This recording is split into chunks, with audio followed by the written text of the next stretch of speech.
الحمد لله رب العالمين، نحمده ونستعينه ونستغفره ونستهديه ونعوذ بالله من شرور أنفسنا وسيئات أعمالنا، من يهده الله فلا مضل له ومن يضلله فلا هادي له، وأشهد أن لا إله إلا الله وأشهد أن محمدا عبده ورسوله أرسله بالهدى ودين الحق ليظهره على الدين كله وكفى بالله شهيدا. اللهم صل وسلم وبارك وأنعم على حبيبنا ورسولنا وقرة أعيننا محمد صلى الله عليه وعلى آله وأصحابه وأتباعه بإحسان وأهل بيته الطيبين الطاهرين، ثم أما بعد، فإن خير الحديث كتاب الله وخير السنن سنن محمد صلى الله عليه وسلم، وشر الأمور محدثاتها وكل محدثة بدعة وكل بدعة ضلالة وكل ضلالة في النار. يا أيها الذين آمنوا اتقوا الله حق تقاته ولا تموتن إلا وأنتم مسلمون. أعوذ بالله من الشيطان الرجيم. ألم تر إلى الذين يزكون أنفسهم بل الله يزكي من يشاء ولا يظلمون فتيلا. പ്രിയമുള്ളവരെ, അള്ളാഹുവിൻ്റെ വിധിവിലക്കുകൾ അനുസരിച്ച് ജീവിതം ചിട്ടപ്പെടുത്തണേ എന്ന് എല്ലാവരെയും ഉപദേശിക്കുകയും ഉണർത്തുകയുമാണ്. അള്ളാഹുവിനെ അറിയുന്ന, അള്ളാഹുവിന്റെ കൽപ്പനകൾ ജീവിതത്തിൽ പകർത്തുന്ന, അള്ളാഹു ഇഷ്ടപ്പെട്ട ദാസന്മാരിൽ റബ്ബ് സുബ്ഹാനഹു വ തആല നമ്മെ എല്ലാവരെയും ഉൾപ്പെടുത്തുമാറാകട്ടെ. ഓരോരുത്തരുടെയും സ്വർഗപ്രവേശനത്തിന്റെ നിദാനം അവന്റെ വിശ്വാസവും അമലുകളുമാണ്. ഈ അമലുകളെ കാർന്നു തിന്നുന്ന മഹാമാരികളായ കുറെ ക്യാൻസറുകളുണ്ട്. എത്രമാത്രം അമല് ചെയ്തിട്ടും ഒരു കാര്യവുമില്ല. അതിൽപ്പെട്ടതാണ് ശിർക്ക്, അതിൽപ്പെട്ടതാണ് കുഫർ, അതിൽപ്പെട്ടതാണ് അള്ളാഹുവിന്റെ പൊരുത്തം മാത്രം ആഗ്രഹിച്ച് ചെയ്യേണ്ട കാര്യം. മറ്റുള്ളവരുടെ ഇഷ്ടം കൂടി അതിൽ ഉൾപ്പെടുത്തുക. ലോകമാന്യത, സുംഅത്ത്, റിയാ എന്നൊക്കെ പറയും. ഇന്ന് പലരും, ഞാൻ ആളുകൾക്കിടയിലൊന്ന് അറിയപ്പെടും. ഓരോരുത്തരും ഏത് ഫീൽഡിലാണ് ഉള്ളത്. ഒരു കൂലിപ്പണിക്കാരനാണെങ്കിൽ അങ്ങനെ, ഒരു ഗവൺമെന്റ് ഉദ്യോഗസ്ഥനാണെങ്കിൽ അങ്ങനെ, ഒരു വാഴ് പറയുന്ന ഒരാളാണെങ്കിൽ അങ്ങനെ, ഒരു പണ്ഡിതനാണെങ്കിൽ അങ്ങനെ. ഞാൻ ആ തലത്തിൽ ഒന്ന് അറിയപ്പെടണം. ആളുകൾ എന്നെ അംഗീകരിക്കണം. ജനങ്ങൾ എന്നെ പുകഴ്ത്തി പറയണം. ഇങ്ങനെ ജനങ്ങൾ എന്നെ കുറിച്ച് നല്ലത് പറഞ്ഞ് ആളുകളുടെ ഇടയിൽ ഞാൻ തിരക്കേടില്ലാത്ത ഒരാളായി, അങ്ങനെ ഒരു സർട്ടിഫിക്കറ്റ് കിട്ടുക, ജനങ്ങൾ പുകഴ്ത്തി പറയണം എന്ന ഒരാഗ്രഹം ഉണ്ടായ സത്യത്തിൽ ഒരു മാനസിക രോഗമാണ്. ആളുകൾ സ്വന്തത്തെ കുറിച്ച് പുകഴ്ത്താറുണ്ട്. ഞാൻ തിരക്കേടില്ലാന്ന് എനിക്ക് തോന്നുക മാത്രമല്ല, അത് മറ്റുള്ളവരുടെ മുമ്പിൽ എങ്ങനെ എന്തെങ്കിലും ഒരു വളഞ്ഞ വഴിയിലൂടെ പ്രകടിപ്പിക്കും. മറ്റൊന്ന്, മറ്റുള്ളവരെ പുകഴ്ത്തുക. അത് പുകഴ്ത്താൻ ചിലപ്പോ എന്തെങ്കിലും കാരണങ്ങൾ ഉണ്ടാവും. അവൻ വലിയ പൈസക്കാരനായിരിക്കും, അവൻ നല്ലൊരു സ്ഥാനത്ത് നിൽക്കുന്ന ആളായിരിക്കും. അപ്പൊ അവനെങ്ങനെ ജാക്കി വെച്ച് പുകഴ്ത്തിക്കൊണ്ടുവരിക. അവന്റെ ബോധി ഈ കേൾക്കുന്ന ആളിനത് അറിയില്ല എന്നാണ്. ഇതൊക്കെ ജനങ്ങളുടെ പ്രശംസ ലഭിക്കുവാൻ വേണ്ടിയാണ് നമ്മൾ വല്ലതും ചെയ്യുന്നത് എങ്കിൽ അത് സത്യത്തിൽ അവന്റെ അമലുകളൊക്കെ നിഷ്ഫലമാക്കി കളയും. ഇപ്പൊ ദാനധർമ്മങ്ങൾ, നിസ്കാരം, ഒരാൾ ഹജ്ജ് ചെയ്യൽ, ഒരാൾ മാതാപിതാക്കളെ നോക്കൽ, ഓൻ തിരക്കേടില്ല, ഓനൊരു ഉമ്മാക്കും ഉപ്പാക്കും കൂടി മരിക്കുന്നുണ്ട് എന്നാണ് പറയാൻ വേണ്ടിയിട്ടാണ് നോക്കുന്നതെങ്കിൽ അത് വലിയ ആപത്താണെന്ന്.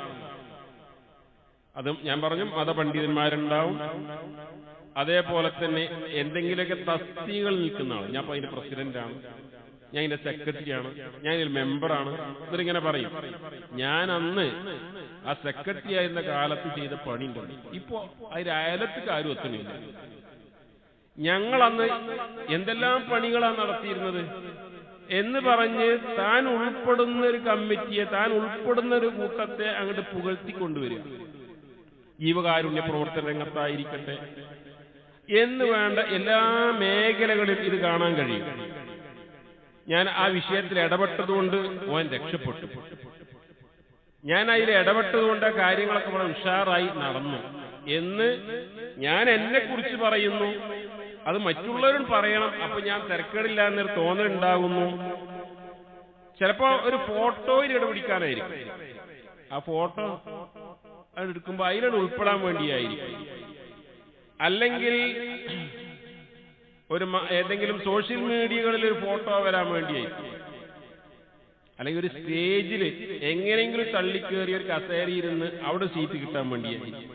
ഈ ഇങ്ങനെ പറഞ്ഞു ഇതിനൊക്കെ അടിവേര് പരിശോധിച്ച് നോക്കുകയാണെങ്കിൽ ഈ ഒരു അസുഖം ഉണ്ടാവും. ഏത്? ഞാൻ തിരക്കണില്ല എന്നുള്ളത് മറ്റുള്ളവർക്ക് തോന്നട്ടെ. ഇതൊക്കെ അള്ളാഹുവിന് മാത്രം അവകാശപ്പെട്ട വിഷയങ്ങളിലാണ് മറ്റുള്ളവരുടെ തൃപ്തി ആഗ്രഹിക്കുന്നത് എങ്കിൽ, അള്ളാഹ്ക്ക് മാത്രം അവകാശപ്പെട്ട അതിൽ ഒരാളെയും കൂടി ഇരുത്താൻ പാടില്ല. ഞാൻ നിസ്കരിക്കുന്നത്, ഞാൻ നോമ്പ് വെക്കുന്നത്, എന്റെ ഇബാദത്തുകൾ, അപ്പൊ എനിക്ക് തോന്നുകയാണ് ആ കൂട്ടത്തിൽ ജനങ്ങളോട് അറിഞ്ഞോട്ടെ എന്നാണ് എങ്കിൽ അതിനാണ് ഷിർക്കുൻ അസ്ഗർ, ഷിർക്കുൻ ഖഫീ. ഗോപ്യമായ സഹാബിമാരോട് നബി പറയും, സഹാബിമാരോട് ഞങ്ങളെ വിഷയത്തിൽ നിങ്ങൾ ഇനി രാത്രി ഉസ്സനെ ആരാധിക്കണം അങ്ങനത്തെ പേടിയൊന്നും എനിക്കില്ല, കഴിഞ്ഞു അത്. പക്ഷെ അഖാഫു അലൈക്കും ഷിർക്കുൽ അസ്ഗർ, നിങ്ങളെ കാര്യത്തിൽ ഞാൻ പേടിക്കുന്ന ചെറിയ ഷിർക്ക്. അവർ ചോദിച്ചു, നബി ഞങ്ങളെ കാര്യത്തിൽ ഷിർക്കോ? സഹായിമാരാണ്. അപ്പൊ അള്ളാഹ് പറയും, റസൂല് പറയാ, അള്ളാഹു പറയും അന്ത്യനാളിൽ ഇദാ ജാസൽ അഅ്മാലു, ആളുകൾക്കൊക്കെ അവർ ചെയ്ത അമലിന് കൂലി ഇങ്ങനെ പടച്ചും കൊടുക്കും. കുറെ ആള് നരകത്തേക്ക് പോയി, കുറെ ആള് സ്വർഗത്തേക്ക് പോയി. അപ്പൊ മറ്റുള്ള ആളുകളുടെ പ്രീതിക്ക് വേണ്ടി അമൽ ചെയ്യുന്ന ആളുണ്ടാവും. അവൻ സ്വതക്ക കൊടുത്തത് പേപ്പറിൽ പേര് വരാൻ വേണ്ടിയിട്ടാണ്. അവന് ഓരോ കർമ്മങ്ങൾ ചെയ്യുന്ന ആളുകളുടെ പേരിനും പേരിനും വേണ്ടിയിട്ടാണ്. ദുനിയാവിൽ നിങ്ങൾ ആരെ കാണിക്കാൻ വേണ്ടിയിട്ടാണോ ഈ പണിയൊക്കെ ചെയ്തത് ഒരിടത്ത് പോയിക്കോളി, നിങ്ങൾ ഇവിടെ കണ്ട. എന്നിട്ട് ഓലടുത്ത് പോയി ചോദിച്ചു, ഓലടുത്ത് വല്ല കൂലിയും കിട്ടുമോ? കാരണം നിങ്ങൾ ചെയ്തവർക്ക് വേണ്ടിയിട്ടല്ലേ എന്ന് ഈ വിഭാഗം ആളുകൾക്ക് വേണ്ടി ആളുകളോട് പറയപ്പെടുമെന്ന്. വലിയ അപകടമാണ്. ഈ ഇഖ്ലാസ് നിയ്യത്ത് എന്ന് പറഞ്ഞാലാണ് ശരിയാക്കി എടുക്കാൻ. അതാണ് മുൻഗാമികൾ പറയാറുണ്ട്, കൊല്ലങ്ങളോളം അത് ശ്രമിച്ചിട്ടാണ് ഇതിന്റെ നിയ്യത്ത് ക്ലിയർ ആക്കാൻ സാധിച്ചത്. കാരണം ആ ചെയ്യുന്ന അമലിൽ മറ്റൊരാളുടെ പ്രീതിയോട് ഉദ്ദേശിച്ച് കഴിഞ്ഞ് പൊളിഞ്ഞു പോയി. മാത്രമല്ല കർമ്മങ്ങളെ നശിപ്പിക്കും. റസൂൽ പറയാണ് ഒരു ഹുസിയ ഹദീസിലൂടെ, അന അഗ്ന ശുറക്കായി, ശിർക്കിൽ ഞാൻ നിരാസനാണ്. അതുകൊണ്ട് മൻ അമില അമലൻ അശ്റക മഈ ഫീ ഗൈരി, എനിക്ക് മാത്രം ചെയ്യേണ്ട ഒരു അമലിൽ മറ്റുള്ളവരെ കൂടി കുടിയിരുത്തി കഴിഞ്ഞാൽ തറക്തു ശിർക്ക്, ഞാൻ അവൻ ഒഴിവാക്കി, അവൻ ചെയ്ത ശിർക്കിന്റെ പണിയും ഒഴിവാക്കി എന്നാണ്. അന്ത്യനാളിൽ അള്ളാഹുവിന്റെ കോപത്തിന് വിധേയരാകുന്ന ആളുകളാണ് നരകം ആളിക്കത്തിക്കപ്പെടുന്ന മൂന്നാളുകളെ കുറിച്ച് അബൂ ഹുറൈറ റളിയല്ലാഹു അൻഹുവിന്റെ ഹദീസിൽ കാണാൻ സാധിക്കും.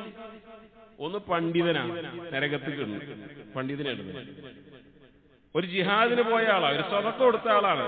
അവർക്ക് നരകത്തിൽ പോകാൻ്റെ കാരണം എന്ന് വെച്ചാല് ഒരു ജിഹാദി അള്ളാന്റെ കൂലി മാത്രമേ കിട്ടാൻ പറ്റുള്ളൂ. സ്വതക്ക കൊടുക്കാൻ അങ്ങനെ തന്നെയാണ്. ഒരു പണ്ഡിതൻ അവന്റെ ധർമ്മം നിർവഹിക്കുക അള്ളാനെ മുൻനിർത്തി മാത്രം. ജനങ്ങൾ എന്ത് പറഞ്ഞു പറഞ്ഞില്ല, അവർ തൃപ്തിപ്പെട്ടോ കോപിച്ചോ ഒന്നും നോക്കണ്ട, അള്ളാനെ മുൻനിർത്തി. പക്ഷെ അതൊക്കെ ചെയ്യുമ്പോ ഞാൻ നല്ലൊരു പ്രാസംഗികനായിരുന്നു, ഞാൻ ഭയങ്കര യോദ്ധാവായിരുന്നു, ഞാൻ വാരിക്കോരി കൊടുക്കുന്നവനെ എന്ന് പറയാൻ വേണ്ടിയത്. അപ്പൊ അവരെയാണ് ആദ്യമായി നരകത്തിലേക്ക് എടുത്തെറിയപ്പെടുക. അപ്പൊ ഇബാദത്തിന്റെ കാര്യത്തിലാണ്. ഇനിയിപ്പോ അതല്ലാത്ത കാര്യത്തിൽ ഒരു കൂലിപ്പണിക്കാരൻ ആൾ ഉഷാറായി പണിയൊക്കെ അയാളുടെ ജോലിയാണ്, അയാൾക്ക് ശമ്പളം. പക്ഷെ അതോടൊപ്പം മുതലാളി ഇന്നത് പുകഴ്ത്തണം. നാട്ടുകാരിടയിൽ ഇന്നെ കൂലിക്ക് വിളിച്ചു കഴിഞ്ഞാൽ ഉഷാറാണ്, ജനങ്ങൾ ബോധ്യപ്പെടണം. ഒരു അധ്യാപകൻ ഒരു കുടുംബിനി, വീട്ടിലൊരു പെണ്ണ് ഭാര്യയായിരിക്കാം, കെട്ടിച്ചു കൊണ്ടുവന്ന ആളായിരിക്കാം, എന്തിനാട്ടെ അവൾക്കിനെ അമ്മായിമ്മ എനിക്കൊരു സർട്ടിഫിക്കറ്റ് തരണം, അമ്മോശൻ എനിക്കൊരു സർട്ടിഫിക്കറ്റ് തരണം, ഭർത്താവിനെ കുറിച്ച് ഓളുണ്ടല്ലോ എന്താ അവളെ പണിയെന്നോ എന്ന് അത് കിട്ടാൻ വേണ്ടിയിട്ട് ആണ് ചെയ്യുന്നതെങ്കിലോ, അതിനാണ് എങ്കിൽ കുറച്ച് ഈ മരുന്ന് കിട്ടിയിട്ടില്ലെങ്കിൽ ഇവരോ നിർത്തുന്നത്. ഒരു പുകഴ്ത്തൽ വല്ലതും ചാക്കി വെച്ച് പൊക്കിയിട്ടില്ലെങ്കിൽ പിന്നെ ആ പണിയിൽ വലിയ ഊർജ്ജസ്വലത ഉണ്ടാവില്ല, ഉന്മേഷം ഉണ്ടാവില്ല. ഞാൻ ചെയ്യുന്നത് കാണുന്നുണ്ടോ നോക്കും. ആരും കാണുന്നില്ലെങ്കിൽ പിന്നെ ആ പണി അവിടെ കിടക്കും, താല്പര്യം ഉണ്ടാവില്ല. ഒന്ന് പുകഴ്ത്താൻ ആളില്ലെങ്കിൽ ആ പരിപാടിയുമായി മുന്നോട്ട് പോവില്ല. അപ്പൊ ദീനിന്റെ വിഷയത്തിലല്ല, ദുനിയാവിന്റെ വിഷയത്തിലാണെങ്കിൽ പോലും എന്നെ ആളുകൾ പുകഴ്ത്തണം എന്ന ആഗ്രഹം വളരെ അപകടം. അത് അഹങ്കാരം വളർത്തും. അണുവളവ് അഹങ്കാരം ഒരാളുടെ ഹൃദയത്തിലുണ്ടെങ്കിൽ സ്വർഗത്തിൽ കയറൂല. ഊജുബ് വളർത്തും, സ്വയം മതിപ്പ്. ഇന്നെ കഴിഞ്ഞിട്ടേ മറ്റുള്ള ആൾക്കാരുള്ളൂ, ഞാൻ തിരക്കടില്ല എന്നൊരു ഊജുബുണ്ടല്ലോ. അത് സ്വന്തം പ്രവൃത്തികൾ ആത്മതൃപ്തി അവന് തോന്നും. അതേപോലെ റിയാ, നേരത്തെ പറഞ്ഞ ലോകരെ കാണിക്കാൻ വേണ്ടിയായിരിക്കും.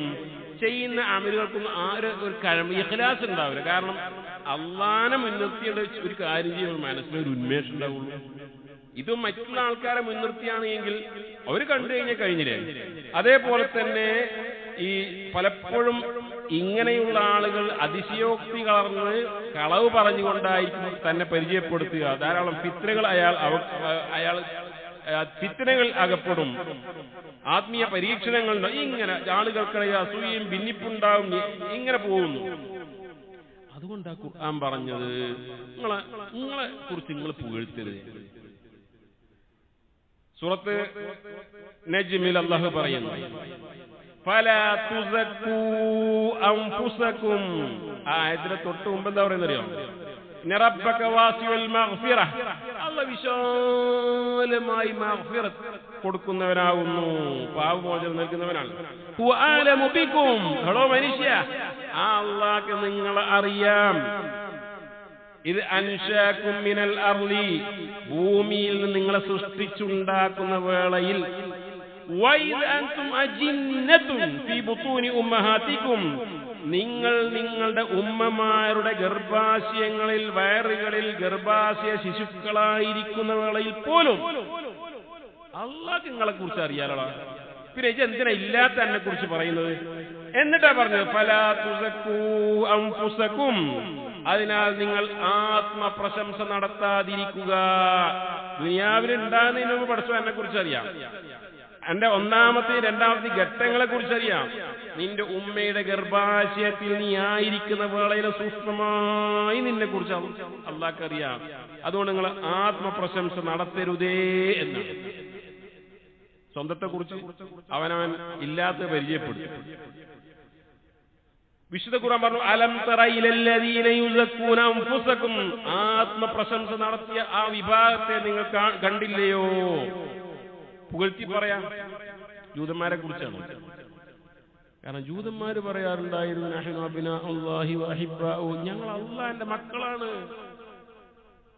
ലൻ യദ്ഖുൽ ജന്നഹ, സ്വർഗ്ഗത്തിൽ ജൂതന്മാരും ക്രിസ്ത്യാനികളും അല്ലാതെ ആർക്കും കയറാൻ കഴിയില്ല. ഞങ്ങളെങ്ങാനും നരകത്തിൽ കയറുകയാണെങ്കിൽ ഏതാനും ദിവസങ്ങൾ, ബാക്കി ഒക്കെ സ്വർഗ്ഗത്തിൽ. സ്വന്തം ഇങ്ങനെ മതിപ്പ് പറയാം, പ്രശംസ പറയാം, മധുഹം പറയാം. അപ്പൊ അവരെ കുറിച്ച് ആയത്തിറങ്ങിയത് എന്താ? അലം തറ, നബി കാണുന്നില്ല നിങ്ങൾ ആ കൂട്ടരെ എന്തായാലും ചെയ്യുന്ന പണി?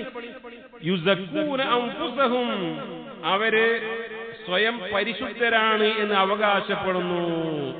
ബലില്ലാഹു യുസക്കി മൻ യശാ, പറഞ്ഞു കൊടുക്കണം. അങ്ങനെയല്ല കാര്യം. അള്ളാഹു അവൻ ഉദ്ദേശിക്കുന്നവരെ പരിശുദ്ധരാക്കുന്നു. വലാ യുദ്ലമൂന ഫതീല, ഒരു അണു അളവ് പോലും അവര് ആക്രമിക്കപ്പെടുകയില്ല എന്ന്. അപ്പൊ ഇതാണ് അടിസ്ഥാനം. ഞാൻ എന്നെക്കുറിച്ച് ഒന്ന് ആളാകാൻ വേണ്ടി മറ്റുള്ളവർക്കും പരിചയപ്പെടുത്തുക. എന്റെ ജോലിയിൽ, വർത്തമാനത്തിൽ, ഇടപാടിൽ, ഇടപഴകൽ ഒന്നും പാടില്ല. ഞാൻ പറഞ്ഞു, മനുഷ്യനെന്ന് പറയുമ്പോൾ അങ്ങനെ പൊതുവെ താല്പര്യമുള്ള ആളാണ്. അതുകൊണ്ട് ഇതിലും പിടിച്ചു നിർത്തുക, ആ ഒരു നീയത്തിലാണ് ഉറപ്പിച്ചു നിർത്തുക ശ്രമകരമാണ്. ഇല്ലെങ്കിലോ ഈ പറഞ്ഞ അപകടങ്ങളൊക്കെ. എന്നാൽ ചില സന്ദർഭങ്ങളിൽ ഞാൻ ഇന്നതിന് ക്വാളിഫൈഡ് ആണ്, യോഗ്യനാണ്, എനിക്ക് അതിനുള്ള പിന്നെ സാഹചര്യങ്ങളുണ്ട് എന്ന് പരിചയപ്പെടുത്തേണ്ടി വരും. അപ്പൊ സ്വയം പരിചയപ്പെടുത്താനോ ഇന്ന ഉത്തരവാദിത്വം ഏറ്റെടുക്കാൻ ഞാൻ പ്രാപ്തനാണ് എന്ന് പരിചയപ്പെടുത്താൻ വേണ്ടി ചിലപ്പോ അവനവന്റെ കഴിവുകളെ മറ്റുള്ള ആളുകൾക്ക് പരിചയപ്പെടുത്തേണ്ടി വരും. അത് ഇതിൽ പെടില്ല. ഞാൻ ഇതിന്റെ ട്രഷർ ആയിക്കോളാം, കാരണം സാമ്പത്തിക വിഷയങ്ങളൊക്കെ അൽഹംദുലില്ലാഹ് ഞാൻ ഭംഗിയായിട്ട് എന്നോട് കഴിയും എന്നൊരാൾ ആ നീയത്തിൽ പറയുകയാണെങ്കിൽ അൽഹംദുലില്ലാഹ് ഒരു കുഴപ്പമില്ല. യൂസുഫ് അലൈഹിസ്സലാത്തു വസ്സലാം രാജാവ് പറഞ്ഞു, ഇന്നേ ദിവസം നീ എന്റെ ഏറ്റവും അടുത്ത ആളാണ്, ഒരു സ്ഥാനം കിട്ടും എന്നറിയാം. അപ്പൊ എന്താ യൂസുഫ് അലൈഹിസ്സലാത്തു വസ്സലാം പറഞ്ഞു, ഇജ്അൽനി അലാ ഖസാഇനിൽ അർദി ഇന്നി ഹഫീദുൻ അലീം. യൂസുഫ് നബി അലൈഹിസ്സലാം സ്വന്തത്തെ കുറിച്ച് ആത്മാഭിമാനത്തോടു കൂടി പറയാം, ഈ രാജ്യത്തിന്റെ ഭണ്ഡാരങ്ങളുടെ ചുമതല എന്നെ ഏൽപ്പിക്കുക. എന്തേ? തീർച്ചയായും ഞാൻ അമീൻ, അലീമ, ഹഫീദാണ്. ഞാൻ അലീമാണ്, വിശ്വസ്തനും അറിവുള്ളവനുമാണ്. ഈ ജോലിക്ക് ഞാൻ പ്രാപ്തനാണ്. ഞാൻ എന്നെ കുറിച്ച് ഇല്ലാത്ത പറയല്ല കേട്ടോ. എന്താണ്? ഞാൻ ഇതിൽ വിശ്വസ്തനാണ്, സാമ്പത്തിക കാര്യം കൈകാര്യം ചെയ്യാൻ ഞാൻ അറിവുള്ളവനുമാകുന്നു എന്ന്. ഇത്തരം സന്ദർഭങ്ങൾ ഒരാൾ അവനവനെ കുറിച്ച് ഉള്ളത് പുകഴ്ത്തി പറയാനോ ഉള്ളത് പറയാൻ എന്ത് വേണമെങ്കിലും പറയും. ഇതിനെ വിശദീകരിച്ചുകൊണ്ട് ഇമാം നബവി പറഞ്ഞു, പുകഴ്ത്തലും മറ്റുള്ളവരെ അതിര് കടന്ന് പുകഴ്ത്തലും, സ്വന്തം പുകഴ്ത്തലും മറ്റുള്ളവരെ അതിര് കടന്ന് പുകഴ്ത്തലും അഹങ്കാരത്തിനും ആത്മവഞ്ചനക്കും കാരണമായി തീരുമെന്നതിനാൽ നിരുത്സാഹപ്പെടുത്തേണ്ടതാണ്. എന്നാൽ ഒരു ഉത്തരവാദിത്തത്തിനായി സ്വന്തം യോഗ്യത വ്യക്തമാക്കേണ്ട സാഹചര്യം പോലുള്ള ആവശ്യങ്ങളിൽ, സന്ദർഭങ്ങൾ ഇത് അനുവദനീയവുമാണ്. റസൂൽ ഒരിക്കൽ സഹായിമാരോട് പറഞ്ഞു, അന സയ്യിദു വലദി ആദം, ഞാൻ ആദമിന്റെ മക്കളുടെ നേതാവ് ഞാനാണ്. വഅവ്വലു മൻ തൻഷഖു അൻഹു അർളു യൗമൽ ഖിയാമ, അന്ത്യനാളിൽ ഖബറിൽ ആദ്യമായി എഴുന്നേറ്റ് വരുന്നത് ഞാനാണ്. വലാ ഫഖർ, ഞാൻ ദുരഭിമാനം പറയല്ല കേട്ടോ. വഅവ്വലു ശാഫിഇൻ വഅവ്വലു മുശഫ്ഫ, ആദ്യമായി ശുപാർശ പറയുന്നതും എന്റെ ശുപാർശയാണ് ആദ്യമായി സ്വീകരിക്കപ്പെടുന്നതും. വലാ ഫഖർ, ഞാൻ ദുരഭിമാനം പറയുകയല്ല. വലി ഹംദി ബിയദി, എന്റെ കയ്യിലായിരിക്കും ലിവാ ഹംദ് അന്ത്യനാളിൽ. വലാ ഫഖറ, ഞാൻ ദുരഭിമാനം പറയുകയല്ല എന്ന്. അപ്പൊ നബി അത് പറയേണ്ട ഒരു സാഹചര്യത്തിൽ സഹായിമാർക്ക് ഒരു ഇസ്ലാമികമായ കാര്യം, അന്ത്യനാളിൽ നടക്കുന്ന ഒരു കാര്യം, അത് പറഞ്ഞു കൊടുക്കേണ്ട സന്ദർഭത്തിൽ യാഥാർത്ഥ്യം പറഞ്ഞു. അത് സ്വന്തത്തെ കുറിച്ച് ഇല്ലാത്തത് പറയലല്ല. അതേ നബിയുടെ അടുക്കൽ ബനു ആമിർ ഗോത്രത്തിൽപ്പെട്ട ഒരു സംഘം ആളുകൾ വന്നപ്പോ ഒരാൾ വിളിച്ചു, അന്ത സയ്യിദുനാ, നബി നിങ്ങൾ ഞങ്ങളെ മുതലാളിയാണ്, യജമാനാണെന്ന് പറഞ്ഞു. അപ്പൊ റസൂൽ നിരുത്സാഹപ്പെടുത്തി. കണ്ടോ, ആണ് പുകഴ്ത്തിയപ്പോ നബി സയ്യിദാണ്, അതിന് സംശയമൊന്നുമില്ല. പക്ഷെ ഒരാൾ നബി നിങ്ങൾ ഞങ്ങളെ നേതാവാണ് കേട്ടോ, സയ്യിദാണ് കേട്ടോ. അപ്പൊ റസൂൽ പറഞ്ഞു, അസ്സയ്യിദു അല്ലാഹ്, ഞാനല്ലടോ അതിന്റെ ആള്, അള്ളയാണ് സയ്യിദ് എന്ന് നബി സല്ലല്ലാഹു അലൈഹി വസല്ലമ പറഞ്ഞു കൊടുത്തു. നോക്കി ആ വിനയത്തിന്റെ ഊക്ക്. ഇനി മറ്റുള്ളവരെ പുകഴ്ത്തുമ്പോൾ ശ്രദ്ധിക്കേണ്ടത്, ഒരു നന്മ പ്രോത്സാഹിപ്പിക്കാനാണ് എങ്കിൽ, ഇപ്പോ ചെയ്യുന്നതിനൊക്കെ കണ്ടതിനൊക്കെ കുറ്റം പറയാം, ഒരു പരിപാടിക്ക് ഒരാളെ സമ്മതിക്കുക, അങ്ങനെ ചെയ്യരുത്. ഇവിടെ ഒരാളെ അമിതമായി പുകഴ്ത്തരുത് എന്ന് പറയുമ്പോൾ ആരെങ്കിലും എന്തെങ്കിലും ചെയ്യുമ്പോൾ അതിനെ ന്യൂനത കണ്ടെത്തി, അതിന്റെ പോരായ്മ കണ്ടെത്തി ആ വഴിക്ക് അവനെ വരാൻ പാടില്ല എന്ന രൂപത്തിലല്ല. ചിലപ്പോഴൊക്കെ അവർ ചെയ്യുന്ന പണികളെ നമ്മൾ ഒന്ന് പ്രോത്സാഹിപ്പിക്കേണ്ടി വരും, യാഥാർത്ഥ്യം പറയേണ്ടി വരും. അപ്പൊ നന്മകളെ പ്രോത്സാഹിപ്പിക്കാൻ വേണ്ടിയാണ് എങ്കിൽ മറ്റുള്ളവരുടെ പ്രവർത്തനങ്ങളെ ഉള്ളത് പറയാം, ഇല്ലാത്ത പറയലല്ല. ഇവിടെ ഒന്നും ഇല്ലാത്ത പറയലല്ല. ആയിഷ റളിയല്ലാഹു അൻഹ അൻസാരി സ്ത്രീകളെ കുറിച്ച് പറഞ്ഞു, നിഅമൻ നിസാ നിസാ അൻസാ, അൻസാരി സ്ത്രീകൾ എത്ര നല്ല സ്ത്രീകളാണ്, ദീനി കാര്യങ്ങൾ ചോദിച്ചറിയാൻ അവർക്ക് യാതൊരുവിധ ലജ്ജയുമില്ലല്ലോ എന്ന്. അതേപോലെ തന്നെ മറ്റുള്ളവരുടെ നന്മകൾ, ഒരാളുടെ പ്രത്യേകതയോ കഴിവോ തിരിച്ചറിയാൻ വേണമെങ്കിൽ അയാളുടെ ഇത്തരം മദ്ഹുകൾ പറഞ്ഞാൽ കുഴപ്പമില്ല എന്നാണ്. നബി സല്ലല്ലാഹു അലൈഹി വസല്ലമ ചില സഹായിമാരുടെ കഴിവുകൾ അത് പറയാൻ വേണ്ടി ഇത്തരം വാക്കുകൾ ഉപയോഗിച്ചിരുന്നു. ഉദാഹരണമായി അബു ഉബൈദയെ കുറിച്ച് പറഞ്ഞു, ഞാൻ നിങ്ങളിലേക്ക്, നജ്റാൻ ക്രിസ്ത്യാനികൾ ഞങ്ങൾക്ക് ഒരാളെ വിട്ടുതരണം എന്ന് പറഞ്ഞപ്പോൾ ഞാൻ നിങ്ങളിലേക്ക് അയക്കണം, അമീനു ഹാദിഹിൽ ഉമ്മ, ഈ ഉമ്മത്തിലെ വിശ്വസ്തൻ. അത് കേൾക്കുമ്പോ ആ സ്വഹാബിക്കുണ്ടാകുന്ന രോമാഞ്ചം എത്രമാത്രമാണ്. ഉമർ ഇബ്നു ഖത്താബ് റളിയല്ലാഹു അൻഹു കുറിച്ച് പറഞ്ഞു, ഈ ഉമ്മത്തിലെങ്ങാനും ഇനി അടുത്ത ഒരു നബി ഉണ്ടാകുകയാണ് എങ്കിൽ അത് ഈ പഞ്ചാബിലുണ്ടായ ഖാദിയാനി പ്രവാചകനാവുന്ന നബി പറഞ്ഞത് അല്ല, മറിച്ച് അത് ഉമറായിരിക്കുമെന്ന്. പക്ഷെ അങ്ങനെ ഇല്ല, അത്രമാത്രം പ്രത്യേകത. ഖാലിദ് ബിൻ വലീദ് റളിയല്ലാഹു അൻഹുവിനെ കുറിച്ച് പറഞ്ഞപ്പോ അള്ളാഹുവിന്റെ വാളുകളിൽപ്പെട്ടൊരു വാളാണ് ഖാലിദ് ഇബ്നു വലീദ് എന്ന് റസൂൽ പറഞ്ഞു. അപ്പൊ മറ്റുള്ളവരെ കുറിച്ച് ഉള്ളത് പറയലാണ്, ചില പ്രത്യേകമായ കാര്യങ്ങൾക്ക് വേണ്ടിയാണ്. ഈ ഉമ്മത്തിലെ ഏറ്റവും അർഫ ഉമ്മത്തി, കാരുണ്യമുള്ള ആള് അബൂബക്കറാണ് എന്നും, വാശദ്ദുഹും ഫീ ദീനില്ല, അള്ളാഹുവിന്റെ ദീനിന്റെ കാര്യത്തിൽ ഏറ്റവും ശക്തമായ നിലപാട് സ്വീകരിക്കുന്ന ഉമർ ബിൻ ഖത്താബാണ് എന്നും, വാസ്തവം ഹയാഅൻ ഉസ്മാൻ, ഏറ്റവും ലജ്ജയുള്ള ആള് ഉസ്മാൻ ബിൻ അഫ്ഫാനാണ് എന്നും, വാഖല്ലാഹും അലി, വിധി തീരുമാന ന്യായാധിപ സ്ഥാനത്ത് ഏറ്റവും നല്ല ആൾ അലിയാരാണ് എന്നും, ഇൽമുൽ ഫറായിദ്, അനന്തര സ്വത്ത് ഓഹരി വെക്കുന്ന വിഷയത്തിൽ ഏറ്റവും അഗ്രഗണ്യൻ സയ്യിദ് ഇബ്നു സാബിത്താണ് എന്നും, ഖുർആനിക വിഷയത്തിൽ ഏറ്റവും മുന്നിൽ നിൽക്കുന്നത് ഉബയ്യ് ഇബ്നു കഅബാണ് എന്നും, വഅലമുഹും ബിൽ ഹലാലി വൽ ഹറാം മുആദ് ബിൻ ജബൽ, ഹലാലും ഹറാമിനെ കുറിച്ച് ചോദിക്കുകയാണ് നിങ്ങൾ ചോദിക്കുന്നത് മുആദ് ബിൻ ജബലിനോടാണ് എന്നും നിങ്ങൾ അറിയണേ. വഇന്ന ലികുല്ലി ഉമ്മത്തിൻ അമീന, ഓരോ സമുദായത്തിലും ഒരു അമീൻ ഉണ്ടാവും, വിശ്വസ്തനുണ്ടാവും.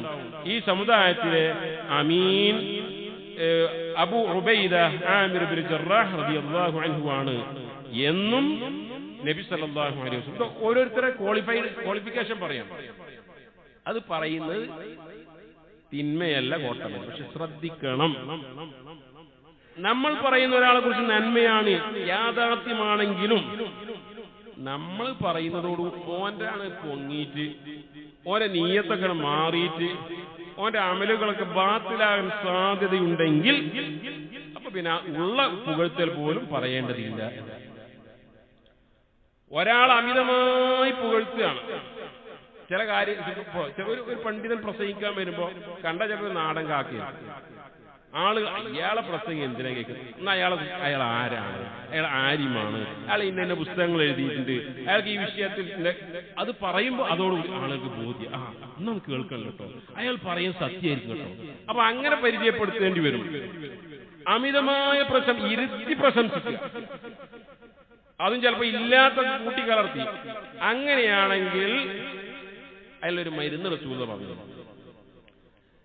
മഹാനായ ഉസ്മാൻ ഇബ്നു അഫ്ഫാൻ റളിയല്ലാഹു അൻഹുവിനെ കുറിച്ച് ഒരാൾ ഇങ്ങനെ പുകഴ്ത്തി പറയാണ്. അപ്പൊ അവിടെ മിഖ്ദാദ് റളിയല്ലാഹു അൻഹു, അദ്ദേഹം കുറച്ച് തടിച്ച ഒരു മനുഷ്യനാണ്. അദ്ദേഹം ഇങ്ങനെ ഈ മുട്ടിലിങ്ങനെ കുത്തി നിന്നിട്ട് അദ്ദേഹം ഒരു അല്പം മണലെടുത്തു, ഹസ്ബ എന്ന് പറഞ്ഞാൽ ചരൽക്കല്ലാണ്. എന്നിട്ട് ഇയാളുടെ മുഖത്തേക്ക് ഇടാൻ തുടങ്ങി, പുകഴ്ത്തി പറയുന്ന ആൾ. അപ്പൊ എന്തെങ്കിലും ചെയ്യുന്നത്, ഒരാൾ ഉസ്മാൻ റളിയല്ലാഹു അൻഹു പുകഴ്ത്തി പറയുമ്പോൾ അദ്ദേഹത്തെ അയാളെ മുഖത്തിൽ മണ്ണിടുകയാണോ, ചരല് വാരിയിടുകയാണോ? അപ്പൊ അദ്ദേഹം എന്താ പറഞ്ഞു, ഇന്ന റസൂലുള്ളാഹി സ്വല്ലല്ലാഹു അലൈഹി വസല്ലം ഖാല, അല്ലാഹുവിന്റെ റസൂൽ ഇങ്ങനെ ഒന്ന് പറഞ്ഞിട്ടുണ്ട്. എന്താണ്? ഇദാ റഅയ്തുമുൽ മദ്ദാഹീൻ, പ്രശംസിക്കുന്ന ആളുകളെ നിങ്ങൾ കണ്ടാൽ. ചിലപ്പോ പ്രശംസക്ക്, രാജാവിനെ പ്രശംസിക്ക് പഴയ കാലത്ത് കൊട്ടാരത്തിൽ കവികൾ ഉണ്ടായിരുന്നു. കവികളുടെ ജോലി എന്താ? രാജാവിനെ പ്രശംസിച്ച് കവിത തന്നെ. അപ്പോ ഭരണാധികാരികൾ, രാഷ്ട്രീയ നേതാക്കന്മാർ, മതപണ്ഡിതന്മാര് അവരൊക്കെ എങ്ങനെ വല്ലാതെ പ്രശംസിക്കുകയാണ്. അങ്ങനെ ആരെങ്കിലും കണ്ടു കഴിഞ്ഞാൽ ഒരെ മുഖത്തേക്ക് മണ്ണെടുത്തോളി എന്ന് റസൂലുള്ള പറയാം. അതുകൊണ്ടാണ് ഞാൻ ഇങ്ങനെ ചെയ്തത് എന്നാണ്. അപ്പൊ ഇതൊക്കെ നമ്മൾ മനസ്സിലാക്കണം. ഒരാളെ അമിതമായി പുകഴ്ത്താം, അല്ലാഹുവിന്റെ റസൂലെ എത്രമാത്രം നമുക്ക് പുകഴ്ത്താം അല്ലേ? ഒരിക്കൽ ഇല്ലാത്ത പുകഴ്ത്തൽ പെൺകുട്ടികൾ നടത്തി. നാളെ വരാനിരിക്കുന്ന കാര്യങ്ങളൊക്കെ അറിയുന്ന ഒരു നബി ഞങ്ങളെ കൂട്ടത്തിലുണ്ട്. പറഞ്ഞു പോകരുതേ, അങ്ങനെ പറയാൻ പാടില്ല. നാളെ നടക്കാനിരിക്കുന്ന കാര്യം എനിക്ക് അറിയില്ല എന്ന് റസൂൽ തിരുത്തി. ഇന്ന് ചില മതപണ്ഡിതന്മാരെ കുറിച്ച് ഔലിയാക്കന്മാരാണ് എന്ന് തെറ്റിദ്ധരിച്ച ആളുകളെ കുറിച്ച് എന്തൊക്കെയോ പറയുന്നത്. ലോകം നിയന്ത്രിക്കുന്നത് അവരാണ്, ഫ്ലൈറ്റുകൾ കൂട്ടിമുട്ടാതിരിക്കുന്നത് അത് ഇടപെട്ടത് കൊണ്ടാണ്, ട്രെയിനുകൾ കൂട്ടിമുട്ടാതിരിക്കുന്നത് അവർ ഇടപെടുന്നത് കൊണ്ടാണ്, അവരൊന്ന് കണ്ണു ചിമ്മിയാൽ ഭൂലോകം നശിക്കും. എന്തൊക്കെയാണ് ഈ പറയുന്നത്? എന്ത് മദ്ഹാണ്! അല്ലാഹുവിന്റെ റസൂലിനെ കുറിച്ച് എന്താ പറഞ്ഞു? ഞങ്ങളെ കൂട്ടത്തിൽ ഒരു നബിയുണ്ട്, നാളെ വരാനിരിക്കുന്ന കാര്യമൊക്കെ അറിയും എന്ന് പറഞ്ഞു. നിർത്തിയവിടെ പരിപാടി നടക്കൂല എന്നാണ് റസൂൽ പറഞ്ഞു. ലാ തത്റൂനി കമാ അത്റത്ത് നസാറ ഈസ ഇബ്നു മറിയം. ഈസാ അലൈഹിസ്സലാത്തു വസ്സലാമിനെ ക്രിസ്ത്യാനികൾ അമിതമായി പുകഴ്ത്തിയതുപോലെ പുകഴ്ത്തി ദൈവപുത്രനാക്കി. ഫലാ തത്റൂനി, നിങ്ങൾ എന്നെ ആ രൂപത്തിലാക്കരുത്. ഇന്നമാന അബ്ദുല്ലാഹ്, അള്ളാന്റെ ഒരു ദാസനാണ് ഞാൻ, ഒരു അടിമയാണ്.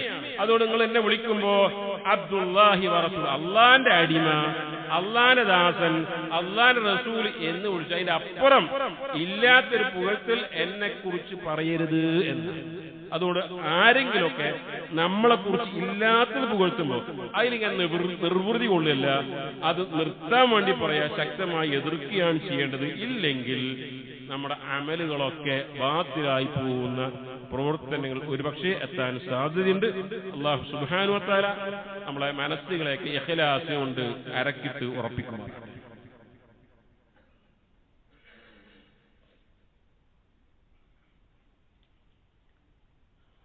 അൽഹംദുലില്ലാഹ് വസ്സലാത്തു വസ്സലാമു അലാ റസൂലില്ലാഹ് വഅലാ ആലിഹി വസഹ്ബിഹി അജ്മഈൻ. അമ്മാ ബഅദു ഇത്തഖുല്ലാഹ ഇബാദല്ലാഹ്. അല്ലാഹുവിനെ സൂക്ഷിക്കണേ എന്ന് ഒരിക്കൽ കൂടി ഓർക്കുകയാണ്. നമ്മളെ കുറിച്ച് ആളുകൾ എന്തെങ്കിലും പുകഴ്ത്തി പറയുകയാണെങ്കിൽ ഒരുപക്ഷെ നമ്മൾ ചെയ്തത് കൊണ്ടായിരിക്കും. അപ്പൊ നമ്മൾ പടച്ചവനോട് ഇങ്ങനെ പറയണം. മഹാനായ അബൂബക്കർ റളിയല്ലാഹുവിന്റെ പ്രാർത്ഥനയാണ്, അല്ലാഹുമ്മ ഇജ്അൽനി ഖൈറൻ മിമ്മാ യദുന്നൂൻ. അല്ലാഹുവേ, അവരെന്നെ കുറിച്ച് എന്തൊക്കെയോ മനസ്സിലാക്കിയിട്ടുണ്ട്, എന്തൊക്കെയോ വിചാരിക്കുന്നുണ്ട്, ആ വിചാരിക്കുന്നതിനേക്കാൾ നല്ല അവസ്ഥയിലേക്ക് എന്നെ ആക്കണേ. എന്നെ കുറിച്ച് അവർ കുറെ കാര്യങ്ങൾ അറിയില്ല, ആ അറിയാത്തതുകൊണ്ട് അവർ ഇങ്ങനെ ഇക്കാലത്തിനെ പുകഴ്ത്തുന്നത്. അതുകൊണ്ട് അവർക്കറിയാത്ത ന്യൂനതകളുണ്ടല്ലോ, അത് നീ പുറത്തു തരണേ. അവരെന്തൊക്കെയോ എന്നെ കുറിച്ച് പറയുന്നത്, അതിന്റെ പേരിൽ റബ്ബേ നീ എന്നെ പിടികൂടല്ല കേട്ടോ എന്ന ആ വിനീതമായ പ്രാർത്ഥന അത് മനസ്സിലുണ്ടാണ്. മനസ്സിലുള്ളവർക്കേ ചെല്ലാൻ കഴിയും. അല്ലെങ്കിൽ പിന്നെ ആളുകൾ പുകഴ്ത്തിക്കോട്ടെ, കൈ കാണിക്കും, കൈ മുത്താൻ കൊടുക്കുക, കാല് മുത്താൻ കൊടുക്കുക, പൈസ കാണിച്ചു കൊടുക്കുക, പോക്കറ്റിൽ കീസ് കാണിച്ചു കൊടുക്കുക, ഇതൊക്കെ വരുന്നതാണ്. ഇമാം അഹ്മദ് ബിൻ ഹംബൽ റഹ്മത്തുള്ളാഹി പറഞ്ഞു, ജനങ്ങൾ എന്നെ പ്രശംസിക്കുക എന്നത് എന്നെ സംബന്ധിച്ചിടത്തോളം അതൊരു പരീക്ഷണമാകുന്നു എന്ന്. എന്നെ സംബന്ധിച്ചിടത്തോളം പരീക്ഷണം. ഒരു കല്യാണാലോചന വരികയാണ്, അതിലുള്ളത് പോലെ പറയണം. കുടിയനാണെങ്കിൽ കുടിയനാണെന്ന് വ്യക്തമായി കൊടുക്കണം. ഒരാളെ കുറിച്ച് ഒരു പക്ഷെ നമ്മൾ ഇഷ്ടപ്പെട്ട ഒരാളായിരിക്കും, നമ്മളെ ബന്ധുവായിരിക്കും, ആ കല്യാണം കഴിഞ്ഞു കിട്ടിയെങ്കിൽ ആഗ്രഹിക്കുന്ന ആളായിരിക്കും. അപ്പോ അവനെ കുറിച്ച് ഇല്ലാത്ത പ്രശംസ പറയുന്നു, ഉള്ളത് പറയാം.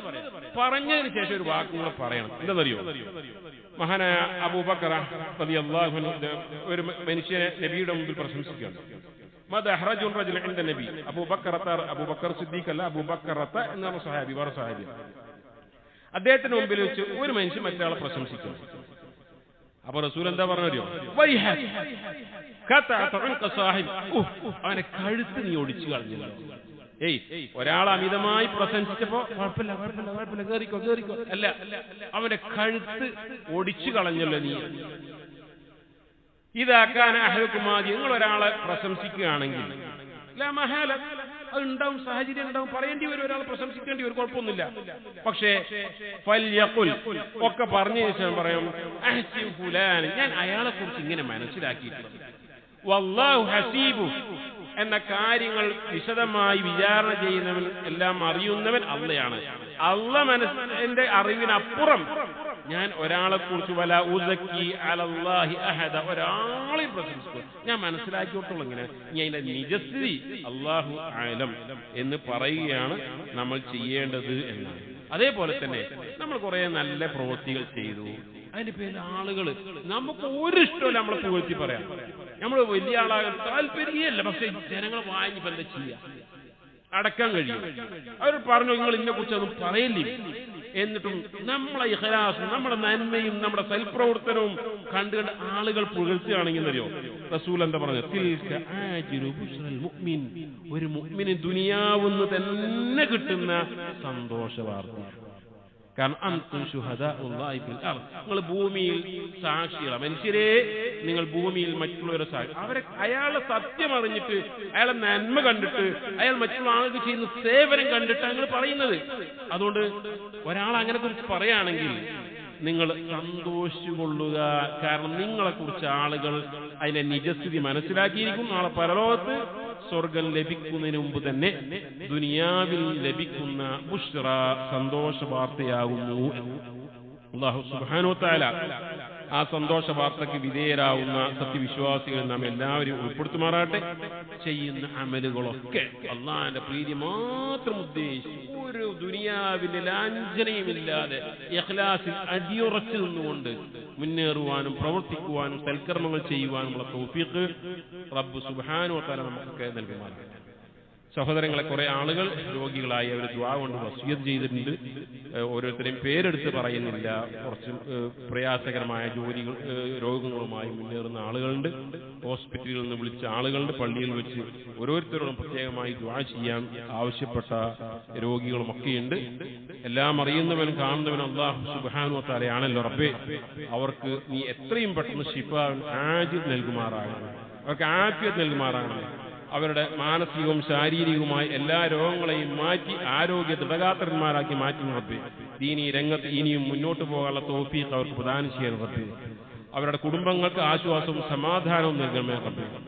اللهم اغفر للمؤمنين والمؤمنات والمسلمين والمسلمات الأحياء منهم والأموات إنك مجيب الدعوات يا قاضي الحاجات. ربنا ظلمنا أنفسنا وإن لم تغفر لنا وترحمنا لنكونن من الخاسرين. ربنا ارحمهما كما ربونا صغارا. ربنا هب لنا من أزواجنا وذرياتنا قرة أعين واجعلنا للمتقين إماما. ربنا آتنا في الدنيا حسنة وفي الآخرة حسنة وقنا عذاب النار.